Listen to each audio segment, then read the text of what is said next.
Dieu a placé les capacités en sorte que lorsque vous tombez en crise d'identité, vous vous condamnez à ne pas atteindre le maximum de vos capacités. Ce qui fait la force de Dieu, c'est qu'il dit qu'il est. Dieu est. C'est son identité qui détient ou qui comporte toutes ses capacités. Amen. Et dans sa manière d'être, Dieu est de nature capable de concilier l'inconciliable. Alors qu'entre nous, les contraires s'annulent, mais quand ça va entre les mains de Dieu, les contraires s'arrangent. Lorsque vous prenez un rocher, vous le jetez dans l'eau. Vous revenez 4 siècles après, aucune goutte d'eau n'entrera dedans. Mais lorsque vous allez vers Dieu, il fait sortir de l'eau du rocher. Ça veut dire là où l'eau ne peut pas entrer, il en fait sortir. Parce que en lisant la Bible, vous verrez qu'à chaque fois que la femme n'est pas mise à sa place, elle n'est pas connue, il y a toujours des grandes conséquences. On va le voir au travers le message à certains niveaux. Maintenant, lorsque vous prenez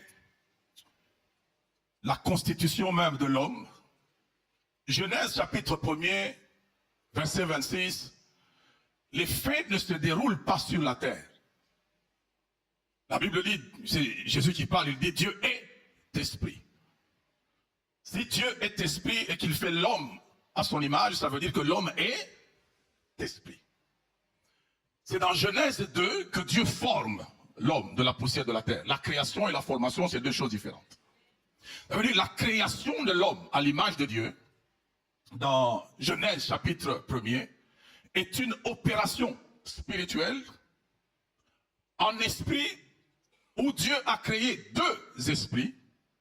Et ce qui est intriguant, c'est que on parle déjà du genre pendant qu'on est en esprit alors qu'on n'est pas encore arrivé dans le corps physique. Et c'est la grande question que nous devons nous poser. Est-ce qu'être homme, c'est avoir un corps contraire à celui de la femme?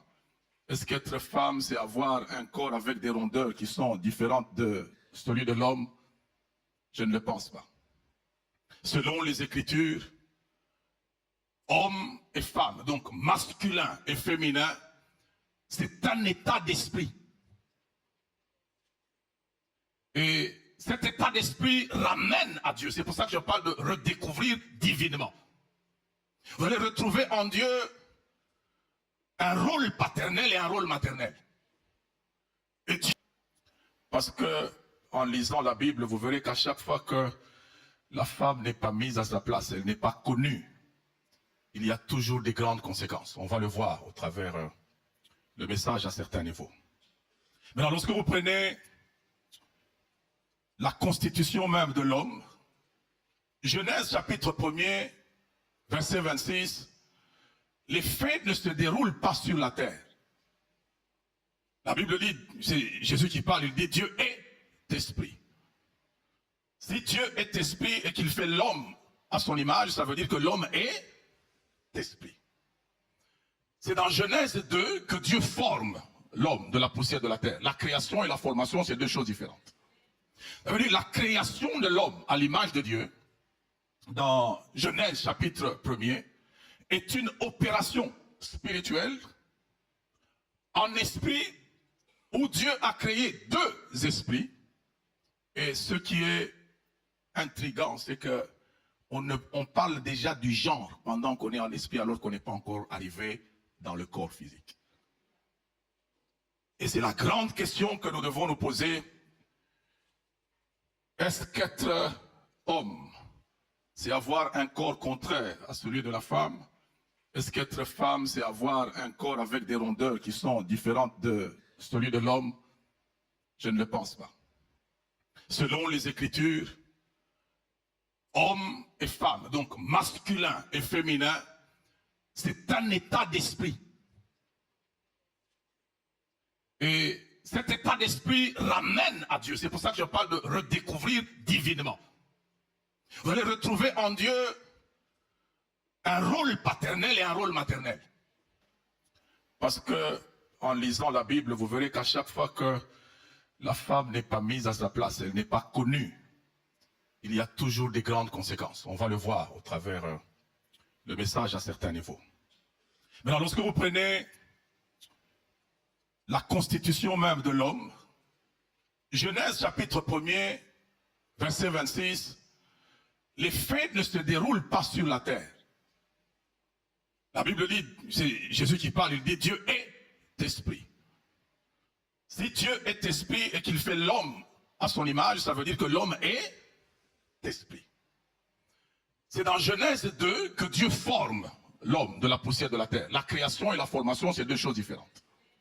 Ça veut dire la création de l'homme à l'image de Dieu, dans Genèse chapitre 1er, est une opération spirituelle en esprit où Dieu a créé deux esprits. Et ce qui est intriguant, c'est que on parle déjà du genre pendant qu'on est en esprit alors qu'on n'est pas encore arrivé dans le corps physique. Et c'est la grande question que nous devons nous poser. Est-ce qu'être homme, c'est avoir un corps contraire à celui de la femme? Est-ce qu'être femme, c'est avoir un corps avec des rondeurs qui sont différentes de celui de l'homme? Je ne le pense pas. Selon les Écritures, homme et femme, donc masculin et féminin, c'est un état d'esprit. Et cet état d'esprit ramène à Dieu. C'est pour ça que je parle de redécouvrir divinement. Vous allez retrouver en Dieu un rôle paternel et un rôle maternel. Et Dieu, qu'il dépose une image qui lui ressemble, ça veut dire, il voudrait voir dans l'homme masculin la paternité qui est en lui opérationnelle. Et il veut voir dans la femme la maternité opérationnelle en lui. Parce que Dieu est père, mais Dieu engendre aussi. Nous sommes nés de Dieu. Et en réalité, lorsque vous suivez Genèse chapitre 1er, au moment où Dieu dit faisons l'homme en soi, tout ce que Dieu fait au premier chapitre, nous avons Dieu qui a la grossesse de l'homme et qui prépare la layette de l'homme. Il met en ordre la création parce qu'il doit finir par engendrer. C'est que Dieu en lui-même joue ces rôles-là. Alors il voudrait voir dans la femme, il a placé dans la femme un potentiel de maternité. Ça veut dire de récupérer la semence et d'assurer la suite. Parce que chaque enfant est la continuité de son père qui a été assuré par sa mère. Donc tout homme que nous sommes, je suis continuité de celui qui m'a physiquement engendré, mais ça a été assuré par ma mère. Ça veut dire, les femmes telles qu'elles sont, en fait, elles assurent la suite. Si elles ne sont pas là, ça s'arrête. On va voir ça, vous allez voir, même dans les évangiles, on y est déjà. Le ministère des apôtres avait de très sérieuses difficultés quand Jésus est mort. Tous sont allés s'enfermer. Tous, sans exception, se sont enfermés. Mais il y avait, pour que la suite soit assurée, il y a des femmes qui ont dit, nous irons à la tombe. Elles ne savent pas qui va rouler la pierre, mais elles disent on va y aller, quoi que l'on ne sache pas. Il y a dans la femme un certain potentiel de courage d'aller dans un avenir incertain avec certitude. Elles n'ont personne pour rouler la pierre, mais elles disent on va y aller. Pendant qu'elles y allaient, le Dieu qui les a amenées à développer ce courage-là a envoyé un ange qui avait déjà roulé la pierre. Et quand elles arrivent là, elle rencontre le Seigneur et le Seigneur parle à cette femme-là et lui dit va dire à mes frères, ça veut dire c'est déjà bloqué, ces gens pensent que c'est fini, mais il y a une suite. Allez m'assurer la suite, allez leur dire que je les attends en Galilée. Si ces femmes-là n'avaient pas eu ce courage, un homme comme Pierre, le ministère s'arrêtait. Parce que ça a très mal fini pour lui. Avec un reniement, c'est pour ça que le rapport que cette femme devait faire, Jésus lui a dit, va dire à mes frères, mais ajoute, dis aussi à Pierre. Ça veut dire l'affaire des clés. La suite va continuer. Ce n'est pas parce qu'il m'a renié que ça va s'arrêter. Donc il y a dans la femme la capacité d'assurer la suite. Je voudrais que vous compreniez ça. Et en tant qu'Église, c'est nous qui assurons la suite de Dieu sur la terre. C'est pour ça que la Bible nous parle de nous en disant qu'il faut que les dominations, les autorités connaissent par l'Église la sagesse infiniment variée de Dieu. Ça veut dire que Dieu a déposé dans son épouse, dans l'épouse de Christ, un potentiel tel que même les esprits dans les lieux célestes vont se poser des questions, mais ça n'a jamais arrivé dans la création. Comment est-ce que ça arrive? Nous sommes une génération qui est tout à fait différente. Dans le commencement, Dieu commence par les cieux et la terre, et il finit par l'homme. C'est ça la Genèse.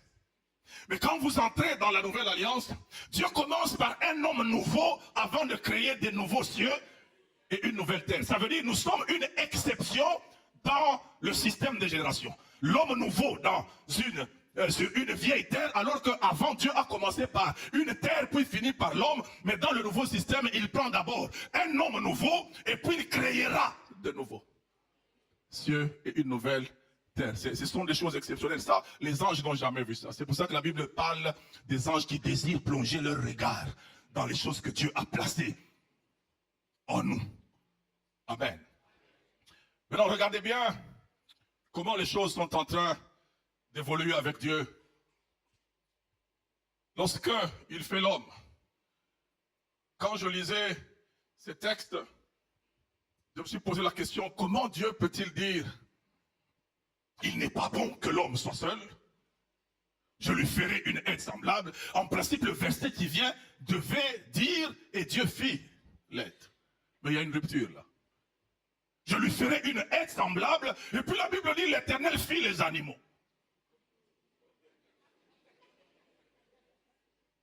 Qu'est-ce qu'il voulait? Il voulait que l'homme arrive à réaliser qu'il lui manque quelque chose. S'il l'avait donné, il lui avait donné la femme avant, l'homme n'aurait pas réalisé l'importance de cet être-là. C'est pour ça qu'il dit, il n'est pas bon qu'il soit seul. Au lieu de faire directement Ève, il fait d'abord les animaux et Dieu devient service de protocole. Il les amène devant Adam pour voir comment Adam les appellerait. C'était pour l'introduire dans le ministère, mais qu'il arrive à réaliser que sans quelqu'un qui n'est pas là, je ne saurais pas avancer. Je n'ai pas de suite. Amen. Adam a démarré. Adam, en fait, a démarré. C'est lui qui a jeté les bases de plusieurs choses, Adam. Les bases de la systématique en zoologie, c'est Adam. Donc il démarre avec la systématique en zoologie. Il doit nommer les animaux et tout ça. Et puis, c'est lui qui a commencé le système des scanners que nous avons souvent dans nos supermarchés, où vous avez les prix qui sont dans un ordinateur, et puis lorsque vous amenez la marchandise, on le fait passer au scannage, et le prix sort. Ce sont les premières bases que Dieu a eues avec Adam. Nous les avons avec 6000 ans de retard. Il y avait les noms des animaux en Adam. Et Dieu prend les animaux, il vient les faire passer aux yeux d'Adam pour qu'il les scanne. Et chaque animal qui passait aux yeux d'Adam, il le scannait et le nom qui était là remontait et sortait. Donc on a un Adam qui est dans la zoologie, dans l'informatique.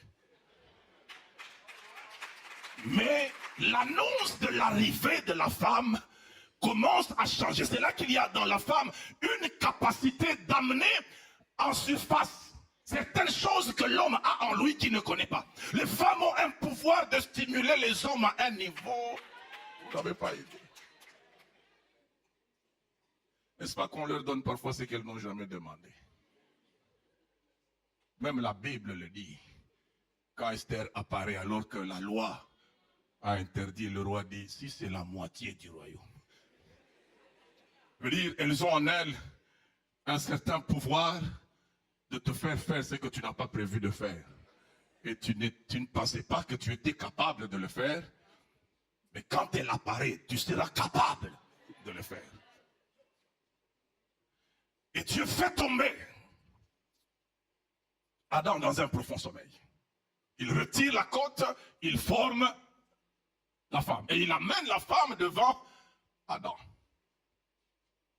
Déjà à ce niveau, c'est la formation de la femme qui introduit le prophétique. Parce que quand vous lisez ces textes, Adam dort, n'est-ce pas? Mais comment celui qui dort, quand il se réveille, il décrit ce qui s'est passé? En soi, il dormait quant à la chair, mais quant à l'esprit, il a été introduit dans les visions divines comme les Ézéchiel, emporté en esprit, et il voyait comment Dieu a pris sa côte. Parce que quand il se réveille, il commence à parler. Voici, cette fois-ci, l'os de mes os, la chair de ma chair, on l'appellera femme parce qu'elle a été tirée. Ça veut dire, il sait qu'on l'a tirée de moi. Il a vu ça. Et les bases, justement, du prophétique, vous les retrouvez dans Matthieu, lorsque Jésus traite la question du divorce. On lui pose la question sur le divorce, Jésus répond, à un moment il dit, au commencement il n'était pas ainsi. Ne savez-vous pas qu'au commencement le Créateur dit que l'homme quittera son père et sa mère et s'attachera à sa femme et les deux deviendront une seule chair. Jésus c'est lui la vérité, n'est-ce pas? Il dit le Créateur dit au commencement. Mais quand nous rentrons dans les récits du commencement, on ne voit pas le Créateur dire. Qui dit? Adam. Ça veut dire que c'est la première fois qu'un homme a été oint d'un esprit prophétique. Et il a annoncé de par Dieu les choses qui devaient être faites. Amen. Donc à cet instant-là, l'apparition de Ève a fait que l'homme est entré dans une autre dimension du ministère. Il était dans la zoologie, dans l'informatique, maintenant là, il passe à la prophétie. Et il nous a liés tous à cet endroit-là. C'est pourquoi l'homme quittera son père et sa mère. C'est le seul motif de quitter les parents, c'est ça. Et on ajoute s'attachera, ça veut dire la femme est la seule qui jouit d'une dérogation. On quitte les parents pour s'attacher à elle. C'est ici que j'aimerais encore nous emmener à réfléchir. S'il vous plaît, mes frères et mes sœurs, lorsque vous êtes chez les parents, vous êtes sous autorité ou vous êtes autorité? Vous êtes sous autorité. Mais lorsque vous vous mariez homme, vous devenez autorité ou vous êtes sous autorité? Vous devenez autorité. Qui vous a rendu autorité? C'est là qu'on se rend compte qu'il y a dans la femme un potentiel de rendre l'homme autorité, de le libérer de l'autorité parentale et d'en faire une autorité dans une maison. Sans présence de la femme, l'homme reste encore sous autorité. Il faudrait que la femme soit là pour que l'homme entre dans la dimension de l'autorité. Oh, j'aimerais que les hommes acclament les femmes aujourd'hui. Il y a dans ces êtres-là une capacité de nous investir d'une autorité et de nous libérer de l'autorité parentale. Et ici, quand vous regardez bien, vous allez vous rendre compte que la femme fonctionne comme l'onction, parce que c'est l'onction qui nous rend autoritaire. Il y a en elle une dimension qui fonctionne un peu comme l'onction. C'est pour ça que j'ai lu le texte de Job. Et Job nous dit ici, il a eu 7 fils et 3 filles. On ne parle plus des fils de Job. On nous parle des 3 filles de Job qui ont 3 noms liés à l'onction. Et la Bible dit, la première, elle s'appelle Jemima, qui veut dire colombe. Lorsque notre Seigneur sort de l'eau, qu'est-ce qui vient sur lui?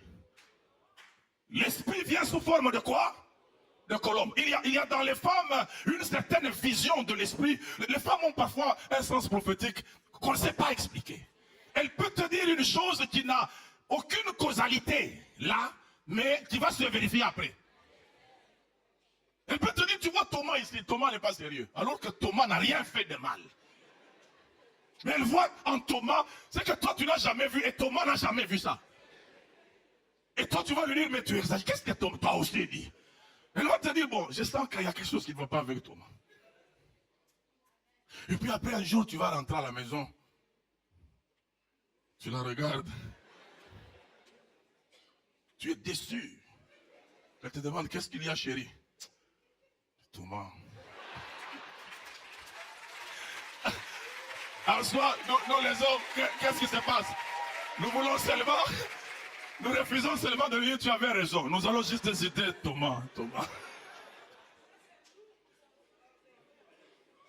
Donc les femmes ont une vision de Colombe, une vision de l'esprit très poussée. Très poussée. C'est pour ça que dans les cantiques, il dit, tes yeux sont comme des colombes derrière ton voile. Elles voient parfois plus loin que nous. Regardez comment la femme d'Abraham, pendant qu'elle a sevré Isaac,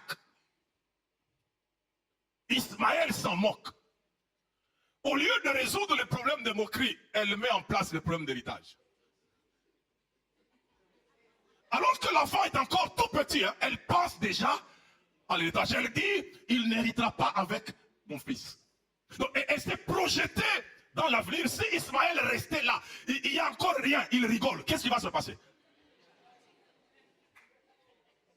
Amen. Non, les femmes, en matière d'héritage, souvent, il faut leur laisser faire.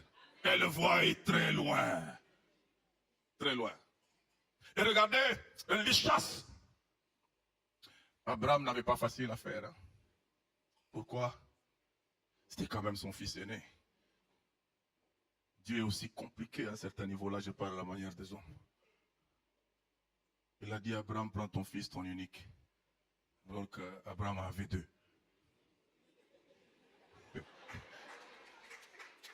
Il prend ton fils, ton unique. Abraham était quand même attaché à Ismaël parce que c'est le souvenir de sa fécondité. Mais Sarah lui dit, évacue. Abraham doute. Dieu vient lui dire, écoute la voix de ta femme. Amen. Les hommes, s'il vous plaît, nous n'avons pas toujours le monopole de la spiritualité. Il faut à un certain moment accepter que ça passe aussi de l'autre côté. Et Dieu est parfois un peu, on dirait qu'il a un faible aussi pour ce côté-là. Le père de Samson a prié, l'ange n'est pas revenu vers lui. Il est encore allé chez la femme. Il fallait quand même qu'il aille chez l'autorité, non? Il est encore allé chez la femme dit, bon, viens, on va un peu voir mon mari. Amen. Alors ces choses sont importantes en ce que, lorsque nous commençons à comprendre comment la femme fonctionne, nous irons très loin. Deuxième fille de Job, elle s'appelle Ketia. C'est toujours un nom lié à l'onction. Ça s'appelle la casse. Ça fait partie de ce qu'on utilisait dans la composition du parfum d'onction dans Exode. Ketia. Et Keren, troisième, le Keren là, ça s'appelle corne. C'est ça qu'on a utilisé quand on a placé, quand on a amené David et qu'on devait le oindre. C'est la Keren qu'on a utilisé. Saül c'était la fiole. David c'était la corne. Donc regardez comment Job a été prudent et sachez que à cette époque-là, les noms, c'était les révélations des capacités. Donc il introduisait par la nomination de ces filles des capacités spirituelles pour que ces filles-là ne puissent pas tomber dans l'erreur de leur mère. Il y avait un sérieux problème avec la femme de Job. Elle n'avait à son actif que le fait d'être la femme de Job. C'est tout ce qu'elle avait. Elle ne se connaissait pas. Elle ne s'est pas découverte.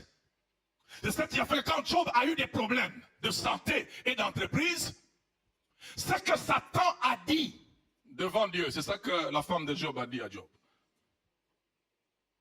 Maudit Dieu et meurt. Ça veut dire quoi? Job, le mariage s'arrête par la mort. Si tu meurs, je vais être libre. Tu ne vaux plus rien. Aucune entreprise ne fonctionne, ta santé ne fonctionne plus.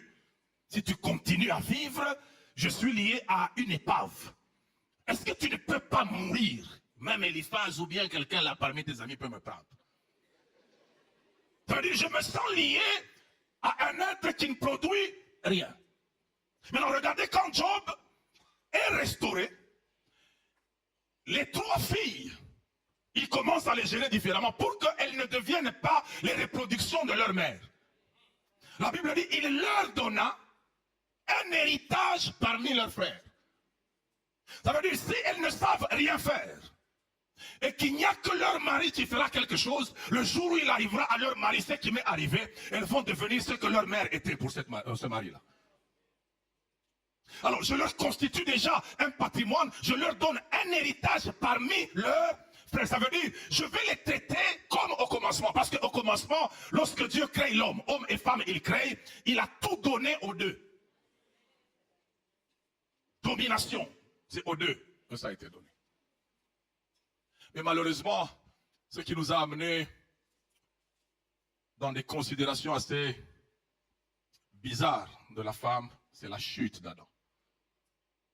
C'est là que je vous ai dit, on va voir, à chaque fois que la femme n'a pas été mise à sa place, il y a des très sérieux problèmes qui naissent. Lorsque vous lisez le livre de Genèse, chapitre 5, c'est le livre des engendrements, n'est-ce pas? 4 et 5, c'est tel engendra, tel engendra. Mais vous allez vous rendre compte qu'il n'y a aucun nom de femme. Qui engendre? On vous dit Adam engendra tel, tel engendra tel.